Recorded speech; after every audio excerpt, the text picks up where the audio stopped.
HopZine.com. Thanks for joining me for another video beer review. This time something a bit special. It is a new bottle from Cloudwater in Manchester. It's a bottle of their DIPA, 9% ABV. I'll give you all the details in a minute. It's got all the details on the back. This beer was brewed to essentially celebrate the day they got the keys to their industrial unit in Manchester. That is now the brewery and the tap room and all that kind of business. And also, I guess the 9 months into production, they thought, I think we deserve a bit of a special beer to celebrate with. So, herein lies the beer in the bottle in my hand. What a fantastic looking label as well. Love it. Bit of gold foil blocking on there as well. Oh, don't slip past me, don't you worry. So, it's got all the details about the brew on the back. So there was 1,500 kilos of malt used, 70 kilos of aroma hops. The style is double India Pale Ale. Bittering hops are Pilgrim Alpha CO2 extract, which is a common kind of practice. You mean, look at some of your best beers from the west coast of America. They use hop extracts. Brewdog use it for hardcore. I can't remember the reason behind it. I'm sure guys at Cloudwater, if you ask them on Twitter, they'll tell you why. It's not a dirty trick. It's just, I think it's a lot to do with.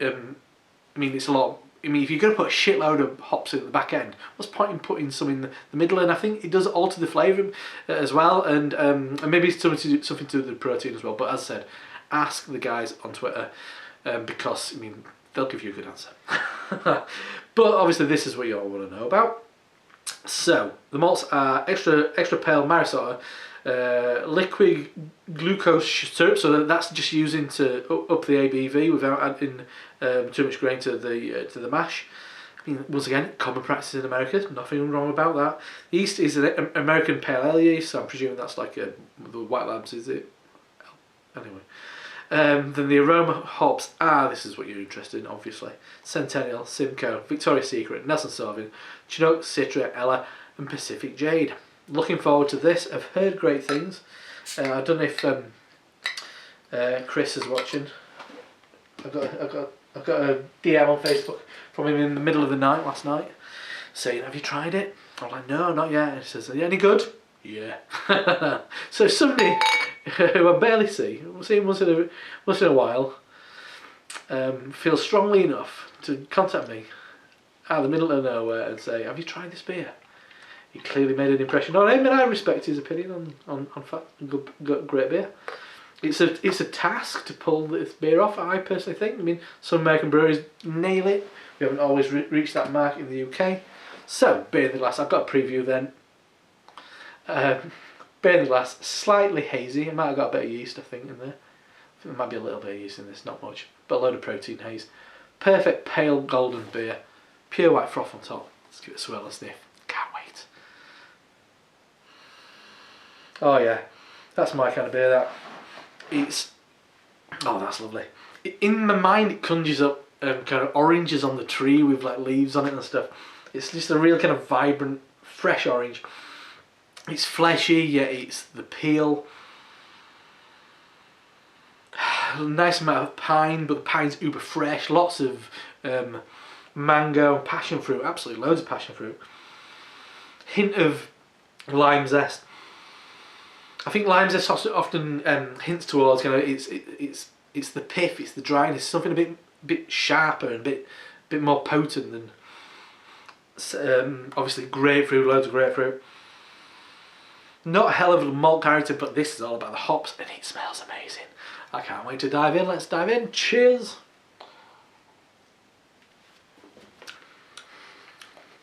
Alright. I know this video is going to be a little bit longer, obviously I want to tell you the story beforehand. But I don't want to rush this, but that's damn good. Oh, no trace of malt kind of sweetness. It's uber fresh. If you go, I'm not bashing it because I think it's a good beer on its day, but Hardcore IPA from Brewdog is heavy and boozy. This isn't at all. This is light and full of life and effervescence. Loads of full grapefruit. It's got like a big chunky grapefruit flavour. It's got a big sweet orange, but it's got a lot of pith, and it's got a bit of lime peel, passion fruit, pineapple by the absolute boatload. yeah. I mean, I know a couple of the guys from Cloudwater had a trip to California recently. Brought back a shed load of stuff. I remember being very jealous of their like Friday night tasting session of shitloads of IPA, probably before they even brewed this. And obviously they've taken a lot of cues from those beers, and this is right up with them. You mean put this next to, I'm going to say it again, I've said this recently as well, so put this next to Pliny. Pliny's always the kind of like the big one, I guess, what everybody seeks out. This is as good. This is as good. Is it better? Is it better? I don't know. It's very, very close. It's a very similar beer. Big, chewy, juicy orange. I could bang on about this for ages, but you just get bored. And do you know what you need to do? You need to get out there, see if there's any of this left. I'm going to go to the shop later and buy more of this. It's ace. Don't tell anyone. But, because it's absolutely stunning. This is as good as any West Coast IPA that I've ever had, and I spent 2 weeks on the West Coast and did my best to try as many as possible. This is stunning.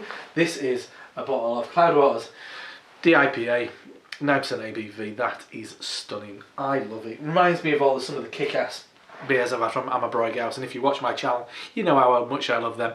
Anyway, try it. I'm Rob from HopZine.com, and I'll see you next time. Cheers.